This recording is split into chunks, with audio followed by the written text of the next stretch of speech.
उत्तराखंड भूमि classes की application play store पर आ चुकी है। आप इसको डाउनलोड कर सकते हैं, जहां पर आपको यूके त्रिपल की सभी भर्तियों की तैयारी कराई जाती है, जैसे वन दरोगा, पुलिस कांस्टेबल, फॉरेस्ट गार्ड, व्यक्तिगत सहायक, कनिष्ठ सहायक और भी अन्य ग्रुप सी भर्तियां की तैयारी सुचारू रूप से चालू कर दी जा चुकी है। एक मिनिमम फीस के साथ यहाँ पर आपको मिलता है daily classes, weekly mock test, PDF notes और डाउट सेशन। आप इसको ज्वाइन कर सकते हैं। डायरेक्ट प्ले स्टोर पे आप इसको डाउनलोड कर सकते हैं, या फिर आप हमारे इस वीडियो के डिस्क्रिप्शन पे इसको डाउनलोड कर सकते हैं। नमस्कार दोस्तों, स्वागत है आपका उत्तराखंड भूमि क्लासेस में। तो हम पढ़ रहे थे जो थीम है एटम, उसमें हमने एक पार्ट पढ़ लिया था जो एटम्स और मॉलिक्यूल्स वाला था। उसको हम पूरा कवर कर चुके हैं, जिसमें हमने ये जाना कि एटम्स क्या होते हैं और मॉलिक्यूल्स क्या होते हैं। इसके अलावा मॉलिक्यूलर फार्मूला और मॉलिक्यूलर मास और फार्मूला यूनिट मास, इस तरह की टॉपिक्स भी हम पढ़ चुके थे। आज हमारा टॉपिक है स्ट्रक्चर ऑफ एटम। यह एटम थीम का सेकंड पार्ट है। इसमें हमारा पहला टॉपिक है थॉमसन्स एटॉमिक मॉडल। थॉमसन ने जो एटॉमिक मॉडल दिया था उसके बारे में आज हम चर्चा करेंगे। Thomson proposed that an atom is made up of a positively charged sphere and electrons are embedded in it. तो थॉमसन ने यह बताया था कि जो एटम है वो एक पॉजिटिवली चार्ज्ड स्फीयर है, वो एक गोला है जिसमें जो पॉजिटिवली चार्ज है, जिसका चार्ज पॉजिटिव है, and electrons are embedded in it, और उसमें इलेक्ट्रॉन्स एम्बेड हुए हैं, उसमें इलेक्ट्रॉन धसे हुए हैं। Negative and positive charges are equal in magnitude, hence atoms are electrically neutral. और थॉमसन ने यह भी कहा था कि जो नेगेटिव और पॉजिटिव चार्जेस हैं वो अपने मैग्नीट्यूड में इक्वल है, बराबर है, उनका मैग्नीट्यूड बराबर है, और इसी कारण से जो एटम्स हैं वो इलेक्ट्रिकली न्यूट्रल होते हैं। ये थॉमसन मॉडल ऑफ एटम है, जिसमें थॉमसन ने ये प्रस्तावित किया था कि जो परमाणु है वो धन आवेशित गोले का बना होता है और इलेक्ट्रॉन उसमें धसे हुए होते हैं। ऋणात्मक और धनात्मक आवेश परिणाम में समान होते हैं, मैग्नीट्यूड में समान होते हैं, इसीलिए परमाणु वैद्युतीय रूप से उदासीन होते हैं, इलेक्ट्रिकली न्यूट्रल होते हैं। यह था थॉमसन का परमाणु मॉडल, जिसमें उन्होंने एटम को एक गोलाकार के रूप में दिखाया, और जो कि पॉजिटिवली चार्ज है, धनात्मक गोला है, और उन्होंने कहा कि जो इलेक्ट्रॉन है वो उसमें धसे हुए हैं, इस तरीके से वहां पर धसे हुए हैं, और इलेक्ट्रॉन नेगेटिवली चार्ज हैं। और उन्होंने कहा कि ये जो दोनों पॉजिटिव और नेगेटिव चार्ज है ये मैग्नीट्यूड में बराबर है, इस वजह से जो पूरा एटम है वो इलेक्ट्रिकली न्यूट्रल है। हमारा अगला टॉपिक है रदरफोर्ड एटॉमिक मॉडल। रदरफोर्ड ने जो एटॉमिक मॉडल दिया था उसके बारे में हम कुछ पढ़ेंगे। Ernest Rutherford was interested in knowing how electrons were arranged within the atom. तो अर्नेस्ट रदरफोर्ड नाम के जो साइंटिस्ट हैं वो ये जानने में इच्छुक थे कि जो इलेक्ट्रॉन्स हैं वो एटम्स के भीतर किस तरीके से अरेंज्ड है। उनको एटम्स का पूरा अरेंजमेंट, इलेक्ट्रॉन्स का पूरा अरेंजमेंट जानना था कि एटम के भीतर इलेक्ट्रॉन किस तरीके से अरेंज रहते हैं। ही conducted an experiment. In this experiment, fast moving alpha particles were shot onto gold foil. इस एक्सपेरिमेंट में जो बहुत तेजी से मूव करने वाले अल्फा पार्टिकल्स होते हैं, उन अल्फा पार्टिकल्स को उन्होंने गोल्ड फॉइल पर शॉट किया, वो गोल्ड फॉइल पर उनको भेजा। तो अर्नेस्ट रदरफोर्ड यह जानने के इच्छुक थे कि इलेक्ट्रॉन परमाणु के भीतर कैसे व्यवस्थित रहते हैं। इसको जानने के लिए उन्होंने प्रयोग किया, जिसमें तेज गति से चल रहे अल्फा कणों को उन्होंने सोने की पन्नी पर टकराया। जो एक गोल्ड फॉइल दी गई उस पे उन्होंने अल्फा पार्टिकल्स को टकराया, जिसके बाद alpha particle scattering experiment gave exactly opposite result. जैसा रदरफोर्ड ने सोचा था उसका बिल्कुल उलट उनको रिजल्ट मिला। जब उन्होंने ये एक्सपेरिमेंट किया तो वहां से जो रिजल्ट मिला वो बिल्कुल अपोजिट मिला। जिस तरीके से उन्होंने सोचा था वैसा रिजल्ट बिल्कुल भी नहीं आया। Most of the fast moving alpha particles passed straight through the gold foil. ज़्यादातर जो अल्फा पार्टिकल्स थे वो गोल्ड फॉइल से स्ट्रेट पास हो गए, ना वो टकरा के वापस आए, ना उनमें किसी और तरह की कोई मूवमेंट हुई, वो सीधा सीधा उस गोल्ड फॉइल से पास हो गए। Some of the alpha particles were deflected by the foil through a very small angle. और कुछ ऐसे अल्फा पार्टिकल थे जो डिफ्लेक्ट हुए, फॉइल पर टकरा करके वो डिफ्लेक्ट हुए लेकिन उनका एंगल बहुत छोटा था, बहुत ही कम एंगल से वो डिफ्लेक्ट हुए। Amazingly one out of every 12,000 particles came back. हर 12,000 में से एक पार्टिकल वापस आया। उन्होंने जितने भी अल्फा पार्टिकल टकराए थे गोल्ड फॉइल पर, उसमें से हर 12,000, प्रत्येक 12,000 में से एक वापस आता था, बाकी कोई वापस नहीं आते थे। तो जब उन्होंने ये एक्सपेरिमेंट किया, ये प्रयोग किया, तो इस प्रयोग ने आशा के बिल्कुल विपरीत परिणाम दिया। जो उन्होंने नहीं सोचा था वैसे परिणाम आए। जो तेज गति से चल रहे अधिकतर अल्फा कण थे वो सोने की पन्नी से सीधे निकल गए, उन पर कोई प्रभाव नहीं पड़ा। कुछ अल्फा कण पन्नी के द्वारा बहुत छोटे कोण से विक्षेपित हुए और आश्चर्यजनक रूप से प्रत्येक 12,000 कणों में से एक कण वापस आ गया। तो जैसा उन्होंने सोचा था रदरफोर्ड ने, वैसा कुछ हुआ नहीं। ज़्यादातर तो कण सीधे ही निकल गए और कुछ ऐसे कण थे जो डिफ्लेक्ट तो हुए, विक्षेपित तो हुए, लेकिन उनका कोण बहुत कम था, बहुत कम एंगल से वो विक्षेपित हुए। और हर 12,000 में से केवल एक ही अल्फा पार्टिकल ऐसा था जो वापस आ रहा था, बाकी कोई भी अल्फा पार्टिकल वापस नहीं आ रहे थे। On the basis of alpha particle scattering experiment, Rutherford derive the following results. तो इस एक्सपेरिमेंट के आधार पर रदरफोर्ड को ये कुछ रिजल्ट्स मिले। Most of the space inside the atom is empty because most of the alpha particles pass through the gold foil without being deflected. उन्होंने ये पाया कि जो एटम है उसके भीतर का ज़्यादातर स्पेस खाली है, एम्प्टी है, क्योंकि ज़्यादातर जो अल्फा पार्टिकल्स हैं वो सीधा वहाँ से पास हो गए बिना डिफ्लेक्ट हुए। इससे उन्होंने ये निष्कर्ष निकाला कि जो एटम के भीतर का जो स्पेस है वो ज़्यादातर स्पेस खाली है। Very few particles are deflected from their path which shows that the positive charged part in the atom is very less. और केवल कुछ ही ऐसे पार्टिकल्स थे जो डिफ्लेक्ट हुए, ज़्यादातर पार्टिकल्स डिफ्लेक्ट नहीं हुए। इससे उन्होंने ये निष्कर्ष निकाला कि जो पॉजिटिव चार्ज है एटम के अंदर वो बहुत कम है।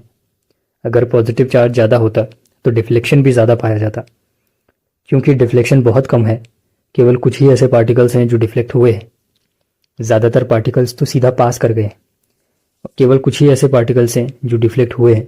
तो इससे ये निष्कर्ष निकाला गया कि जो पॉजिटिव चार्ज है एटम में वो बहुत कम है। Very few alpha particles were deflected at 180 degree. और ऐसे बहुत कम अल्फा पार्टिकल्स हैं जो 180 डिग्री पर डिफ्लेक्ट हुए, क्योंकि ज़्यादातर जो अल्फा पार्टिकल थे वो तो पास हो गए और जो कुछ अल्फा पार्टिकल डिफ्लेक्ट हुए उनमें से भी 180 डिग्री पे डिफ्लेक्ट नहीं हुए हैं कोई भी। जो ज़्यादातर जो डिफ्लेक्ट हुए हैं उनका एंगल बहुत कम था। 180 डिग्री पे डिफ्लेक्ट होने के लिए केवल कुछ ही अल्फा पार्टिकल डिफ्लेक्ट हुए हैं, indicating that the entire positive charge and mass of the gold atom is confined to a very small volume within the atom. इससे ये पता चलता है कि जो पॉजिटिव चार्ज है पूरा और गोल्ड एटम का जो मास है वो बहुत स्मॉल वॉल्यूम में कन्फाइंड है। वो केवल एक स्मॉल वॉल्यूम में ही कन्फाइंड है, वहीं पर वो संकुचित है, वो पूरे एटम में फैला हुआ नहीं है। On the basis of the data obtained he concluded that the radius of the nucleus is 105 times smaller than the radius of the atom. तो इससे उन्होंने ये निष्कर्ष निकाला कि न्यूक्लियस का रेडियस एटम के रेडियस से 105 गुना छोटा है।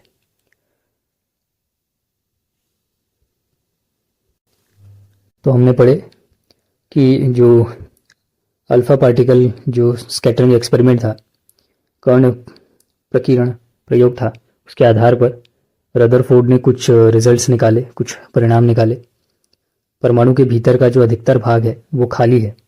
तो उनको पहला ये रिजल्ट मिला कि परमाणु के भीतर का अधिकतर भाग खाली है, क्योंकि अधिकतर अल्फा कण बिना विक्षेपित हुए सोने की पन्नी से बाहर निकल जाते हैं।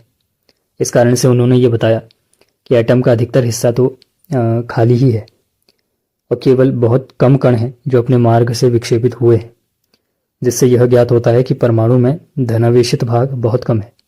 पॉजिटिव चार्ज वाला हिस्सा है वो बहुत कम है, वो बहुत ज़्यादा नहीं है। बहुत कम अल्फा कण 180 डिग्री पर विक्षेपित हुए थे, जिससे यह संकेत मिलता है कि सोने के परमाणु का पूर्ण धनावेशित भाग और द्रव्यमान परमाणु के भीतर बहुत कम आयतन में सीमित है।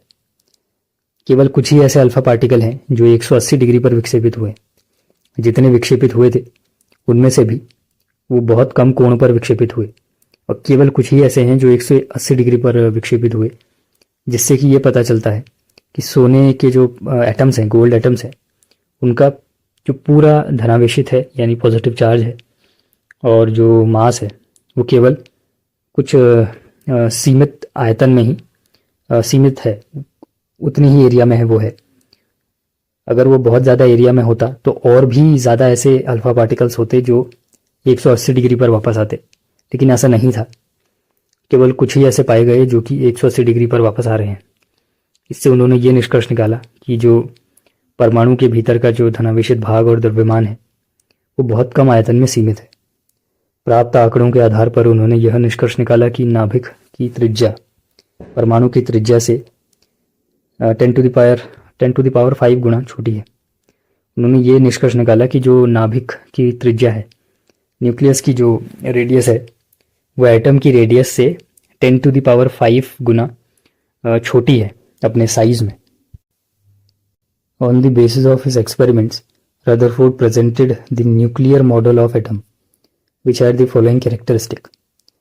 इसी एक्सपेरिमेंट को आधार बना करके रदरफोर्ड ने एक न्यूक्लियर मॉडल दिया एटम का, जिसके ये कुछ कैरेक्टरिस्टिक दिए हुए हैं। The centre of an atom is positively charged and is called the nucleus.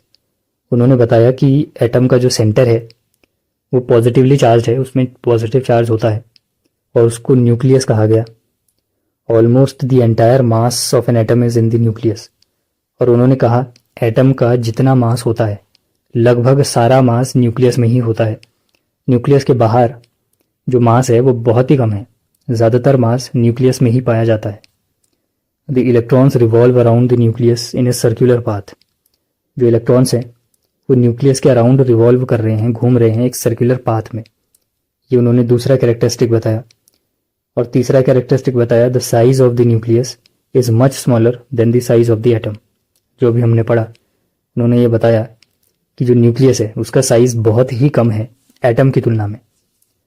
तो रदरफोर्ड ने जो प्रयोग किया था, अपने प्रयोग के आधार पर उन्होंने परमाणु का नाभिकीय मॉडल प्रस्तुत किया, न्यूक्लियर मॉडल ऑफ एटम प्रस्तुत किया, जिसमें उन्होंने बताया कि परमाणु का केंद्र धनावेशित होता है, पॉजिटिवली चार्ज होता है और इसको नाभिक कहा गया, न्यूक्लियस कहा गया।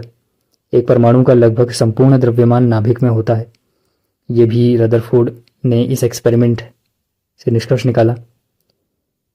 इलेक्ट्रॉन नाभिक के चारों ओर वर्तुलाकार मार्ग में चक्कर लगाते हैं। तो ये भी रदरफोर्ड के इसी एक्सपेरिमेंट से निष्कर्ष निकाला गया कि जो इलेक्ट्रॉन है वो न्यूक्लियस के चारों ओर घूम रहे हैं एक सर्कुलर पाथ में, वर्तुलाकार आकार मार्ग में। नाभिक का आकार परमाणु के आकार की तुलना में काफ़ी कम होता है। ये इसका तीसरा कैरेक्टरिस्टिक बताया गया। जो अल्फा पार्टिकल स्कैटरिंग एक्सपेरिमेंट हुआ उसके आधार पर ये कैरेक्टरिस्टिक हमको बताए गए। हमारा अगला टॉपिक है drawbacks of Rutherford's atomic model. Rutherford ने जो एटॉमिक मॉडल दिया उसके कुछ ड्रॉबैक्स क्या हैं, उसकी कुछ कमियां क्या हैं। इसमें पहला पॉइंट है it is not possible for the electron to remain stable while revolving in a circular path. इसकी पहली कमी यह है कि जो इलेक्ट्रॉन है वो स्टेबल नहीं रह सकता। अगर वो एक सर्कुलर पाथ में घूम रहा है न्यूक्लियस के चारों ओर, तो जो इलेक्ट्रॉन है वो स्टेबल नहीं रह पाएगा। अगला पॉइंट है any charged particle will accelerate in spherical orbit. जो भी चार्ज्ड पार्टिकल होगा वो अपने स्फेरिकल ऑर्बिट में ही एक्सिलरेट करेगा। ये भी एक ड्रॉबैक है रदरफोर्ड एटॉमिक मॉडल का। उन्होंने कहा था कि वो सर्कुलर ऑर्बिट में रोटेट करेगा, लेकिन यहाँ बताया गया कि जो भी चार्ज्ड पार्टिकल है वो तो स्फेरिकल ऑर्बिट में रोटेट करता है। During acceleration charged particles will radiate energy. Acceleration के दौरान जो भी चार्ज्ड पार्टिकल होंगे वो एनर्जी रेडिएट करेंगे। Thus the electron revolving in the stationary orbit will radiate its energy and collide with the nucleus. इसीलिए जो रिवॉल्विंग इलेक्ट्रॉन है, जो इलेक्ट्रॉन घूम रहा है न्यूक्लियस के चारों ओर एक स्टेशनरी ऑर्बिट में, वो अपनी एनर्जी को रेडिएट करेगा और वो जाकर के न्यूक्लियस से टकरा जाएगा। If this were to happen the atom would be unstable, और अगर ऐसा हुआ तो जो एटम है फिर वो अनस्टेबल हो जाएगा। Whereas we know the atoms are stationary, लेकिन हम जानते हैं कि जो एटम्स होता है, जितने एटम्स हैं वो स्टेशनरी होते हैं, वो अनस्टेबल नहीं होते हैं, वो स्टेबल रहते हैं। तो ये ड्रॉबैक बताए गए रदरफोर्ड एटॉमिक मॉडल के, जहाँ पर जो वृत्तुलाकार मार्ग में चक्रण करते हुए इलेक्ट्रॉन है उनका स्थायी हो पाना संभावित नहीं है। जो भी इलेक्ट्रॉन एक सर्कुलर ऑर्बिट में मूव कर रहे हैं वो स्टेबल नहीं हो सकते, और कोई भी आवेशित कण, चार्ज्ड पार्टिकल, गोलाकार कक्ष में त्वरित होगा। वो एक गोलाकार कक्ष में ही, यानी एक स्फेरिकल ऑर्बिट में ही रोटेट करेगा। त्वरण के दौरान आवेशित कणों से ऊर्जा का विकिरण होगा, और जब वो रोटेट करेगा तो उस दौरान जो आवेशित कण हैं, जो चार्ज्ड पार्टिकल हैं, उसमें से ऊर्जा विकीर्ण होगी, वहां से ऊर्जा रेडिएट करेगी। इस प्रकार स्थायी कक्ष में घूमता हुआ इलेक्ट्रॉन अपनी ऊर्जा जब विकीर्ण करेगा तो वो नाभिक से टकरा जाएगा, न्यूक्लियस से टकरा जाएगा, जिसके कारण जो परमाणु है वो अस्थिर हो जाएगा। लेकिन ऐसा होता नहीं है, जो परमाणु है वो स्थायी रहते हैं। इसीलिए जो रदरफोर्ड का परमाणु मॉडल है उसमें ये कमियां बताई गई कि अगर जो रदरफोर्ड ने बताया अगर वैसा हो तो जो इलेक्ट्रॉन है वो तो अपनी ऊर्जा को विकीर्ण कर देगा, और जैसे ही वो ऊर्जा विकीर्ण करेगा तो वो नाभिक से टकराएगा, न्यूक्लियस से टकराएगा, जिससे कि एटम अनस्टेबल हो जाएगा। लेकिन ऐसा होता नहीं है। इसका मतलब जो रदरफोर्ड ने बताया था उसमें कुछ कमी है। ये कुछ ड्रॉबैक्स निकाले गए रदरफोर्ड के मॉडल के। जब रदरफोर्ड का मॉडल बाकी वैज्ञानिकों ने स्टडी किया तो उसमें से ये कुछ उनकी कमियां बताई गई। अगला हमारा टॉपिक है बोहर एटॉमिक मॉडल। ये वो एटॉमिक मॉडल है जो नील्स बोहर ने दिया था। To overcome the objections raised against Rutherford model, Niels Bohr presented the following concepts about the structure of atom. तो रदरफोर्ड मॉडल के अभी हमने ड्रॉबैक पढ़े थे। तो जब रदरफोर्ड मॉडल पर ऑब्जेक्शंस उठाए गए तो नील्स बोहर ने अपना एक मॉडल प्रेजेंट किया, जिसमें उन्होंने बताया कि electrons can revolve only in certain orbits which are called discrete orbits of the electron. उन्होंने ये कहा कि जो इलेक्ट्रॉन है वो किसी भी ऑर्बिट में रिवॉल्व नहीं करेंगे, वो केवल कुछ ही ऑर्बिट में रिवॉल्व कर सकते हैं, जिनको उन्होंने नाम दिया discrete orbits of the electron. When the electrons revolve in this discrete orbit, their energy is not radiated. जब इलेक्ट्रॉन इन डिस्क्रीट ऑर्बिट में रिवॉल्व कर रहे होते हैं तो वो अपनी एनर्जी रेडिएट नहीं करते हैं। ये बताया नील्स बोहर ने। जब रदरफोर्ड के मॉडल पर आपत्तियां उठाई गई उसके बाद नील्स बोहर ने परमाणु की संरचना के बारे में अपनी अवधारणाएं प्रस्तुत की, जिसमें उन्होंने बताया कि जो इलेक्ट्रॉन है वो केवल कुछ निश्चित कक्षाओं में ही चक्कर लगा सकते हैं, वो हर कक्षा में, हर ऑर्बिट में चक्कर नहीं लगाएंगे। और ये जो निश्चित कक्षाएं हैं इन्हें इलेक्ट्रॉन की विविक्त कक्षा कहते हैं, डिस्क्रीट ऑर्बिट कहा जाता है। जब इलेक्ट्रॉन इस विविक्त कक्षा में चक्कर लगाते हैं तो उनकी ऊर्जा का विकिरण नहीं होता। और नील्स बोहर ने यह बताया कि जब वो अपने जो डिस्क्रीट ऑर्बिट्स हैं जब वो उनमें चक्कर लगा रहे हैं तो वहां पर वो ऊर्जा का विकिरण नहीं करेंगे, वहां ऊर्जा विकिरण नहीं होगी। अब हमारा अगला टॉपिक है न्यूट्रॉन। एक और साइंटिस्ट हैं जे चैडविक, इन्होंने 1932 में डिस्कवर किया अनदर सब एटॉमिक पार्टिकल। इन्होंने एक और सब एटॉमिक पार्टिकल की खोज की which was uncharged and equal in mass to the proton, जो कि अनचार्ज है, जिसमें कोई चार्ज नहीं है और उसका जो मास है वो प्रोटॉन के बराबर है। Eventually it was named neutron, और फिर इस सब एटॉमिक पार्टिकल को न्यूट्रॉन का नाम दिया गया। These are present in the nucleus of all atoms except hydrogen. ये जो सब एटॉमिक पार्टिकल पाया गया, ये जो न्यूट्रॉन है, ये हर एटम के न्यूक्लियस में पाया जाता है एक्सेप्ट हाइड्रोजन। केवल जो हाइड्रोजन का एटम है उसके न्यूक्लियस में नहीं पाया जाता, बाकी सभी के न्यूक्लियस में न्यूट्रॉन पाया जाता है। Generally neutron is represented by small n, और साधारण रूप से न्यूट्रॉन को हम स्मॉल एन से रिप्रेजेंट करते हैं। The mass of an atom is given by the sum of the masses of protons and neutrons present in the nucleus. और किसी भी एटम का मास जब निकालना होता है तो हम प्रोटॉन का मास और न्यूट्रॉन का मास दोनों के मासेस को जोड़ते हैं, उनका सम निकालते हैं, और ये होता है मास ऑफ एन एटम। तो 1932 में क्या हुआ, जे चैडविक नाम के एक वैज्ञानिक ने एक और अवपरमाणु कण सब एटॉमिक पार्टिकल की खोज की जो अनावेशित है, जिसमें कोई चार्ज नहीं है और जिसका द्रव्यमान प्रोटॉन के बराबर है, एटॉमिक मास प्रोटॉन के बराबर है। अंततः इसका नाम न्यूट्रॉन पड़ा और बाद में इसका नाम न्यूट्रॉन पड़ा। हाइड्रोजन को छोड़कर ये सभी परमाणुओं के नाभिक में होता है। ये जो न्यूट्रॉन पाया जाता है ये सभी परमाणुओं के नाभिक में पाया जाता है, न्यूक्लियस में पाया जाता है। केवल हाइड्रोजन एक ऐसा एलिमेंट है जिसके एटम के न्यूक्लियस में ये नहीं पाया जाता। सामान्यतः न्यूट्रॉन को स्मॉल एन से दर्शाया जाता है। परमाणु का द्रव्यमान नाभिक में उपस्थित प्रोटॉन और न्यूट्रॉन के द्रव्यमान के योग के द्वारा प्रकट किया जाता है। तो पूरा जो एटम का मास होगा, द्रव्यमान होगा, उसको हम प्रोटॉन और न्यूट्रॉन दोनों के मासेस को जोड़ेंगे और उनका जो योग बनेगा उसको हम कहेंगे परमाणु का द्रव्यमान, एटम का मास। हमारा अगला टॉपिक है mass number. The sum of total number of protons and neutrons present in the nucleus of an atom is called the mass number. तो मास नंबर क्या है? जितने भी प्रोटॉन्स और जितने भी न्यूट्रॉन्स मौजूद हैं किसी न्यूक्लियस में, किसी भी एटम के न्यूक्लियस में, जितने प्रोटॉन्स हैं और जितने न्यूट्रॉन्स हैं, उनका जो टोटल नंबर होगा उसको कहा जाएगा मास नंबर। जैसे यहाँ एग्जांपल दिया हुआ है कि mass of carbon is 12 U because it has 6 protons and 6 neutrons. इस कारण जो एटम का मास होगा वो 12 μ होगा, क्योंकि वहाँ पर 6 प्रोटॉन है और 6 न्यूट्रॉन है। तो इनको जोड़ करके जो निकलेगा उसको हम कहेंगे मास ऑफ एटम, उसको मास नंबर कहा जाएगा, जो कि उनके प्रोटॉन्स को और न्यूट्रॉन्स को, प्रोटॉन और न्यूट्रॉन की जितनी संख्या है, कुल संख्या है, उसके योग को द्रव्यमान संख्या कहा जाता है। तो हम ये देखेंगे कि किसी भी परमाणु के नाभिक में कितने प्रोटॉन मौजूद हैं और कितने न्यूट्रॉन मौजूद हैं, उनकी कुल संख्या के योग को ही हम द्रव्यमान संख्या, मास नंबर कहेंगे। इसका उदाहरण हमने पढ़ा कार्बन का, जहाँ पर 6 प्रोटॉन है और 6 न्यूट्रॉन है, इसीलिए जो इसका द्रव्यमान है वो दोनों को जोड़ करके 12 μ है। हमारा अगला टॉपिक है isotope. In nature atoms of some elements have been identified which have the same atomic number but different mass numbers.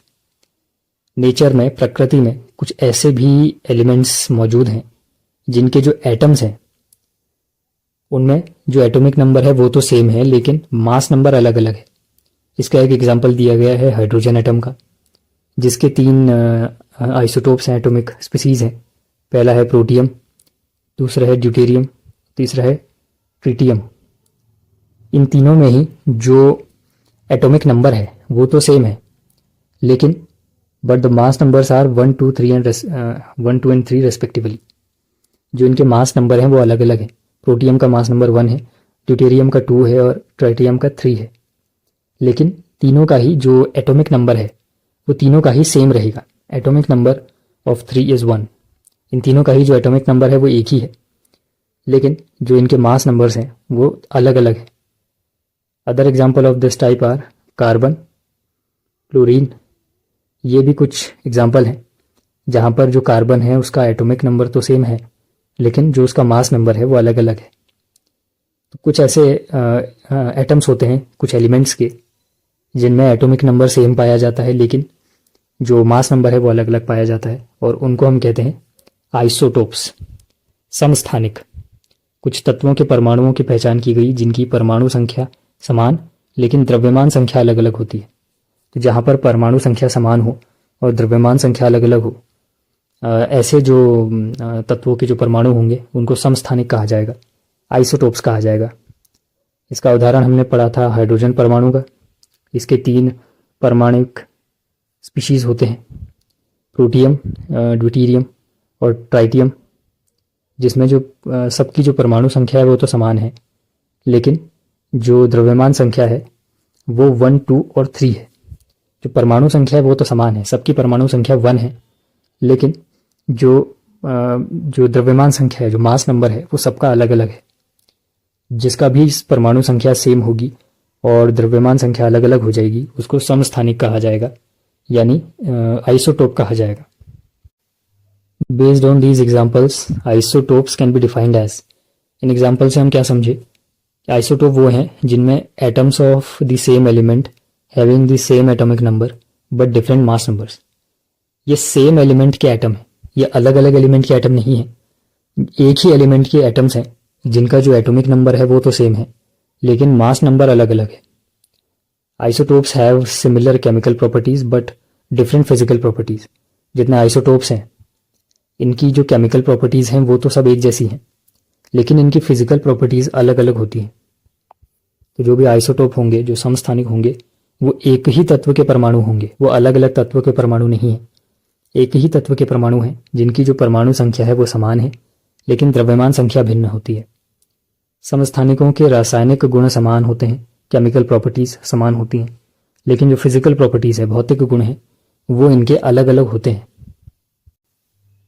अब हम देख लेते हैं एप्लीकेशंस ऑफ आइसोटोप्स। आइसोटोप्स के कुछ प्रयोग क्या हैं। An isotope of uranium is used as fuel in atomic reactors. Uranium का एक आइसोटोप है जिसको एटॉमिक रिएक्टर्स में फ्यूल की तरह इस्तेमाल किया जाता है। वो जो ग्रेनियम का जो आइसोटोप है, जो एटॉमिक रिएक्टर्स होते हैं वहाँ पर इनको फ्यूल की तरह इस्तेमाल किया जाता है। Isotopes of cobalt are used in treatment of cancer. Cobalt के कुछ ऐसे आइसोटोप हैं जो कि कैंसर के इलाज में, कैंसर के ट्रीटमेंट में काम आते हैं। Isotopes of iodine are used in treatment of goitre. जो गोइटर का रोग होता है, जहाँ पर गर्दन में सूजन आने लगती है, जो आयोडीन की कमी से होता है, वहाँ पर आयोडीन के कुछ आइसोटोप हैं जो इसकी ट्रीटमेंट में काम आते हैं। इसके बाद अगला हमारा टॉपिक है आइसोबार। आइसोबार क्या है? Elements with different atomic numbers but having the same mass numbers are called isobars. तो आइसोबार्स वो हैं जिनमें एटॉमिक नंबर अलग अलग होगा और मास नंबर सेम होगा। इससे पहले जो हमने आइसोटोप्स पढ़े थे वहाँ पर एटॉमिक नंबर सेम था और मास नंबर अलग था, पर यहाँ पर मास नंबर सेम है, एटॉमिक नंबर अलग अलग है। समस्थानिकों के कुछ अनुप्रयोग हमने पढ़े कि यूरेनियम के एक समस्थानिक का उपयोग हम परमाणु भट्टी, एटॉमिक रिएक्टर के ईंधन के रूप में करते हैं, फ्यूल के रूप में करते हैं। कैंसर के उपचार में कोबाल्ट के समस्थानिक का उपयोग होता है और घेंगा रोग के इलाज में, गॉइटर का जो रोग है उसमें आयोडीन के कुछ समस्थानिक हैं उनका उपयोग किया जाता है। इसके बाद हमने पढ़े थे संभारिक, आइसोबार्स, जिसमें अलग अलग परमाणु संख्या वाले तत्वों को जिनकी द्रव्यमान संख्या समान होती है उन्हें संभारिक कहते हैं। तो जो समस्थानिक हैं और संभारिक हैं उनमें अंतर यह है कि जो समस्थानिक होते हैं वहाँ पर एटॉमिक नंबर सेम है, परमाणु संख्या सेम है, लेकिन संभारिक में परमाणु संख्या अलग अलग है। और समस्थानिक में द्रव्यमान संख्या अलग अलग होती है लेकिन संभारिक में द्रव्यमान संख्या समान होती है। तो ये दोनों एक दूसरे के उल्टे हैं। अब हम कुछ समरी पढ़ लेते हैं। Credit for the discovery of electron and proton goes to J Thomson and E Goldstein.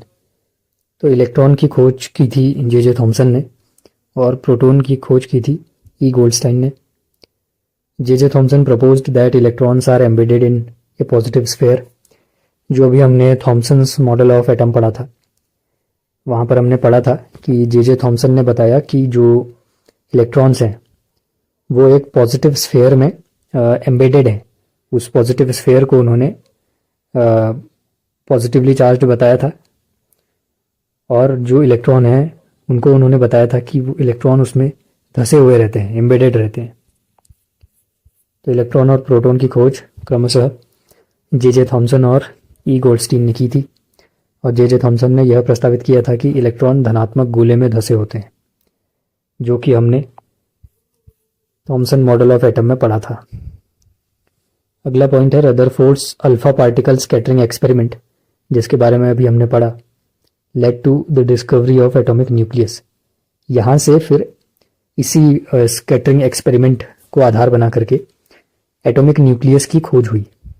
वहाँ से पता चला कि एटम में न्यूक्लियस भी होता है।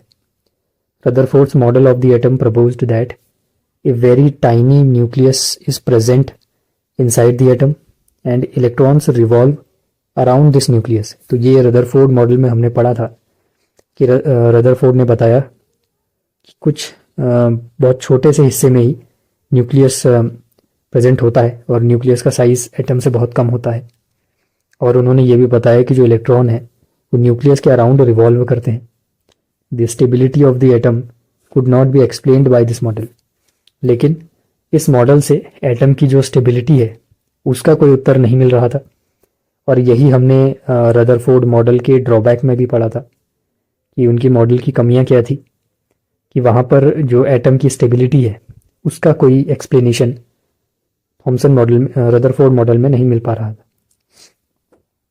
Then Niels Bohr's model of the atom was more successful.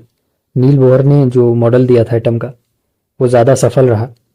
He proposed that electrons are distributed in different shells with discrete energy around the nucleus. तो ये हमने पढ़ा था कि नील्स बोहर ने बताया था कि जो इलेक्ट्रॉन्स होते हैं वो हर किसी ऑर्बिट में रोटेट नहीं हो रहे होते, वो केवल कुछ ही ऑर्बिट्स में रिवॉल्व करते हैं जिनको डिस्क्रीट ऑर्बिट्स कहा गया था। If the atomic shells are complete then atom will be stable and less reactive. अगर जो एटॉमिक शेल्स हैं अगर वो कंप्लीट होंगे तो जो एटम होंगे वो ज़्यादा स्टेबल रहेंगे, और स्टेबल होने के कारण वो रिएक्शंस भी ज़्यादा नहीं करेंगे, उनमें रिएक्शंस कम पाई जाएंगी। उसके बाद हमने पढ़ा था जे चैडविक के बारे में। He discovered presence of neutrons in the nucleus of atom. उन्होंने एटम के न्यूक्लियस में न्यूट्रॉन की प्रेजेंस को बताया था। उन्होंने ये बताया था कि जो एटम होता है वहाँ पर उसके जो न्यूक्लियस में न्यूट्रॉन भी पाए जाते हैं। उससे पहले तक केवल इलेक्ट्रॉन और प्रोटॉन ही हमें पता थे सब एटॉमिक पार्टिकल्स के रूप में, लेकिन जे चैडविक के बाद इलेक्ट्रॉन्स, प्रोटॉन्स और न्यूट्रॉन्स तीनों पता चल गए, जहाँ पर उन्होंने कहा कि जो न्यूट्रॉन है उसमें कोई चार्ज नहीं पाया जाता और वो न्यूक्लियस में होता है। Electrons are negatively charged, protons are positively charged and neutrons have no charges. ये बात बताई थी जे चैडविक ने कि जो न्यूट्रॉन्स हैं उनमें कोई चार्ज नहीं है। The mass of an electron is about 1/2000 times the mass of an hydrogen atom. जो इलेक्ट्रॉन का एक इलेक्ट्रॉन का मास है वो एक हाइड्रोजन एटम से 1/2000 टाइम्स इतना छोटा होता है एक इलेक्ट्रॉन अपने एटम से। The mass of a proton and a neutron is taken as 1 unit each. Proton और न्यूट्रॉन का जो मास है वो 1 यूनिट ईच में लिया जाता है। उसकी दोनों की एक एक यूनिट के हिसाब से उनको मीज़र किया जाएगा। तो रदरफोर्ड ने जो स्कैटरिंग एक्सपेरिमेंट किया था, अल्फा कणों के प्रकीर्णन का प्रयोग किया था, उसने परमाणु केंद्रक की खोज की, एटॉमिक न्यूक्लियस की खोज की। रदरफोर्ड के परमाणु मॉडल ने प्रस्तावित किया कि परमाणु के अंदर बहुत छोटा केंद्रक होता है, न्यूक्लियस होता है, और इलेक्ट्रॉन केंद्रक के चारों ओर घूमते हैं। ये रदरफोर्ड मॉडल ने बताया। परमाणु की स्थिरता की इस मॉडल ने व्याख्या नहीं की जा सकी है, लेकिन इस मॉडल का ड्रॉबैक क्या था, इसकी कमी ये थी कि यहाँ पर परमाणु की स्थिरता का कोई व्याख्या यहाँ पर नहीं मिल रही थी। फिर नील बोहर ने जो मॉडल दिया, नील बोहर द्वारा दिया गया परमाणु का मॉडल अधिक सफल था। उन्होंने प्रस्तावित किया कि जो इलेक्ट्रॉन है वो केंद्रक के चारों ओर निश्चित ऊर्जा के साथ अलग अलग कक्षाओं में वितरित हैं। नील बोहर ने बताया कि जो इलेक्ट्रॉन्स होते हैं वो किसी विशेष अपने कक्षा में घूमते हैं। उनका जो ऑर्बिट है वो डिस्क्रीट ऑर्बिट होगा, वो हर किसी ऑर्बिट में नहीं रिवॉल्व करेंगे। अगर परमाणु की सबसे बाहरी कक्षाएं भर जाती हैं तो परमाणु स्थिर होगा और कम क्रियाशील होगा। तो जब जो सबसे बाहरी कक्षाएं हैं अगर वहाँ पर इलेक्ट्रॉन की मात्रा पूरी हो गई तो जो परमाणु है, पूरा एटम है, वो स्थिर हो जाएगा और फिर वो रिएक्शन कम करेगा, वो लेस रिएक्टिव हो जाएगा। इसके बाद जे चैडविक ने परमाणु के अंदर न्यूट्रॉन की उपस्थिति को खोजा और इस प्रकार परमाणु के 3 अवपरमाणु सब एटॉमिक कण, सब एटॉमिक पार्टिकल्स मिले, इलेक्ट्रॉन, प्रोटॉन और न्यूट्रॉन। इलेक्ट्रॉन नेगेटिव चार्ज वाले होते हैं, ऋण आवेशित होते हैं, प्रोटॉन धनावेशित होते हैं और न्यूट्रॉन अनावेशित होते हैं, उनमें कोई चार्ज नहीं होता। इलेक्ट्रॉन का द्रव्यमान हाइड्रोजन परमाणु के द्रव्यमान से 1/2000 गुना छोटा होता है। प्रोटॉन और न्यूट्रॉन में प्रत्येक का द्रव्यमान 1 इकाई लिया जाता है। फिर जो नील बोहर ने दिया था शेल्स के, उन्होंने नाम दिए KLMN, जो एटम्स के डिस्क्रीट ऑर्बिट हैं जिन सेल्स में एटम पाया जाता है। Valency is the combining capacity of an atom. ये हमने पिछले पार्ट में पढ़ा था एटम्स और मॉलिक्यूल वाले में कि जो वैलेंसी होती है वो किसी भी एटम की कंबाइनिंग कैपेसिटी को कहते हैं कि वो कितना कंबाइन करेगा, उसको वैलेंसी कहा जाता है। The atomic number of an element is the same as the number of protons in the nucleus of the atom. तो जो एटॉमिक नंबर होता है, एटॉमिक नंबर का मतलब है कि उस एटम में कितने प्रोटॉन हैं, उस एटम के न्यूक्लियस में कितने प्रोटॉन हैं, इसको कहा जाता है atomic number. The mass number of an atom is equal to number of nucleons in its nucleus. उसके न्यूक्लियस में न्यूक्लियॉन्स का नंबर कितना है, इसको हम कहेंगे मास नंबर। फिर हमने पढ़ा था आइसोटोप्स के बारे में। Isotopes are atoms of the same element which have different mass numbers. Isotopes उनको कहा जाता है, उन एटम्स को कहा जाता है जो एक ही एलिमेंट के होते हैं, जिनका एटॉमिक नंबर तो सेम है लेकिन मास नंबर अलग अलग होता है। और आइसोबार्स में क्या होता है, they are atoms having the same mass number but different atomic number. यहाँ पर मास नंबर सेम होगा और एटॉमिक नंबर अलग होगा। और आइसोटोप्स में एटॉमिक नंबर सेम होगा और मास नंबर अलग होगा। Elements are defined by the number of protons they possess. Element को हम उसमें कितने प्रोटॉन्स हैं इसके जरिए परिभाषित करते हैं। परमाणु के कक्षों को KLMN नाम दिया गया, जो नील बोहर ने शेल्स बताई थी। संयोजकता हमने पढ़ी थी कि परमाणु की संयोजन शक्ति को कहा जाता है कि वो कैसे संयोजन करेगा, उसको संयोजकता कहते हैं। एक तत्व की परमाणु संख्या केंद्रक में विद्यमान प्रोटॉन की संख्या के बराबर होती है। परमाणु संख्या का मतलब है कि उस एटम में कितने प्रोटॉन पाए जाते हैं, प्रोटॉन की संख्या कितनी है, उसको हम कहेंगे परमाणु संख्या। परमाणु की द्रव्यमान संख्या क्या है, केंद्रक में विद्यमान न्यूक्लियनों की संख्या। केंद्रक में जितने न्यूक्लियॉन्स पाए जाएंगे उनकी जो संख्या होगी उसको कहेंगे परमाणु का द्रव्यमान, द्रव्यमान संख्या, मास नंबर। फिर हमने पढ़े आइसोटोप्स और आइसोबार्स। समस्थानिक एक ही तत्व के परमाणु हैं जिनकी द्रव्यमान संख्या भिन्न है और जो उनका एटॉमिक नंबर होता है, परमाणु संख्या होती है, वो एक ही होती है, लेकिन जो उनका मास नंबर है, द्रव्यमान संख्या है, वो अलग अलग होती है। और संभारित में क्या होता है, संभारित में इसका ठीक उल्टा होता है, जहाँ पर जो द्रव्यमान संख्या है वो तो समान है लेकिन जो परमाणु संख्या है वो अलग अलग होती है। तत्वों को उनके प्रोटॉनों की संख्या के आधार पर परिभाषित किया जाता है। तो आज हमने ये चैप्टर पूरा पढ़ लिया है स्ट्रक्चर ऑफ एटम का, जहाँ पर हमने अलग अलग मॉडल्स पढ़े एटम के। थॉमसन का मॉडल पढ़ा, रदरफोर्ड मॉडल पढ़ा, इसके अलावा फिर नील बोहर ने जो अपना मॉडल दिया वो पढ़ा, और फिर हमने आइसोटोप्स और आइसोबार्स जाने। तो इस चैप्टर के जितने भी टॉपिक्स थे हम कवर कर चुके हैं सारे। इसके बाद केमिस्ट्री में आपका एक और चैप्टर बचा हुआ है, कार्बन वाला चैप्टर, वो हम इसके बाद पढ़ेंगे।